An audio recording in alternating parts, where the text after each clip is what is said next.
She is a record-breaking cyclist who for her whole life has been competing against men. But when Emily Bridges publicly came out as transgender 18 months ago, she longed to race in the female category. This week, the British cyclist's hopes were shattered. She was set to compete against several British Olympians, including Dame Laura Kenny, but the decision came after backlash within the sport.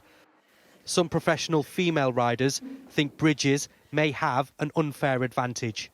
Women have a protected category. They have that category so that we have opportunities and so that we can excel in sport. If you take that away and you allow male bodies into that category, you will destroy women's sport.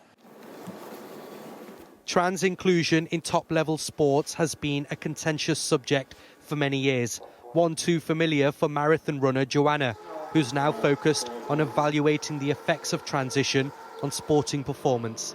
The question is, can testosterone suppression mitigate the advantages of going through male puberty sufficiently to allow meaningful competition between trans women and cis women? And can it? It's not a definitive answer at this point.